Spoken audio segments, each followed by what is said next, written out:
नालागढ़ के स्थानीय एक निजी शिक्षण संस्थान में एक राष्ट्र एक चुनाव विषय पर एक विचार गोष्ठी का आयोजन किया गया।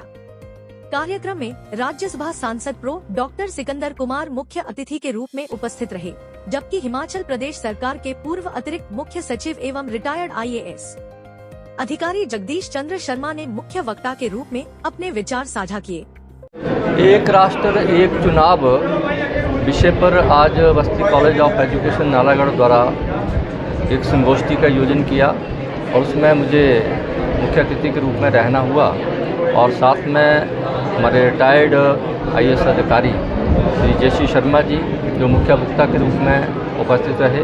हमारे साथ पूर्व में रहे के अपने स्वास्थ्य मंत्री डॉक्टर जी सैजल जी, पूर्व में रहे हमारे विधायक KL ठाकुर जी, रविंद्र राणा जी और यहाँ इस कॉलेज के जो अपने MD हैं चंद्रेश अवस्थी जी और प्रोफेसर रविंद्र ठाकुर जी और अन्य गणमान्य जो अलग अलग वर्गों से व्यापारी, हमारे एडवोकेट्स, टीचर्स और बच्चे और सारे लोग जो है इसमें उपस्थित रहे। और इसका मकसद एक ही है कि इस देश में एक समय जो है वो चुनाव होना चाहिए। जब हमारा देश आज़ाद हुआ था तो यही व्यवस्था थी, लेकिन 1961 में 5 स्टेट्स को आज छोड़कर आंध्र प्रदेश, उड़ीसा, सिक्किम, अरुणाचल प्रदेश और एक और उसको छोड़कर जो है वो अलग अलग चुनाव हमारे देश में होते हैं। अब सरकार का ये प्रयास है, क्योंकि अलग अलग स्टेक होल्डर से सरकार के पास जो प्रपोजल आए हैं कि इस देश में एक चुनाव होना चाहिए, एक समय पर जो है सारे चुनाव होने चाहिए, असेंबली के हों चाहे कॉर्पोरेशन के हों चाहे लोकसभा के हों। उससे एक तो समय बचेगा, एक जो है वो हमारा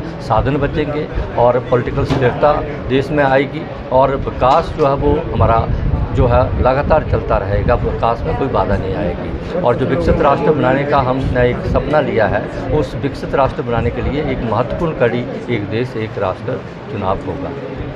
मैं नहीं समझता हूँ कैसे ऐसा हो सकता है। 1961 से पहले भी एक सरकार जो है और एक राष्ट्र एक चुनाव था।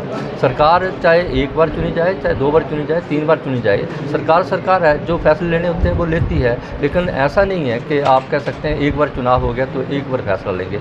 कोई भी सरकार अलग अलग भी हम जो है चुनाव करवाते हैं, अगर सपोज आज एक चुनाव होते हैं 2 महीने बाद होते हैं तो सरकार तो 5 वर्ष के लिए चुनी जाएगी, वो तो फैसले लेगी। उसके जो फैसले होंगे उन्हें तो कोई प्रभावित नहीं कर सकता, भी नहीं होगा। आप देखा आपने कि पीछे जो है लोकसभा के चुनाव से पहले जो है वो हिमाचल में जो है वो विधानसभा के चुनाव हुए। मैं हिमाचल की बात कर रहा हूँ, तो आपने देखा ही होगा मतदाताओं ने क्या फैसला दिया। तो मैं नहीं समझता हूँ कि लोकल मुद्दे जो है इससे प्रभावित होंगे।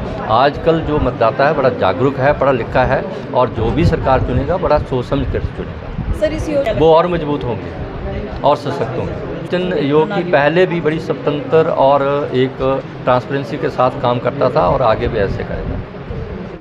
नालागढ़ से कैमरामैन युगमार्ग TV।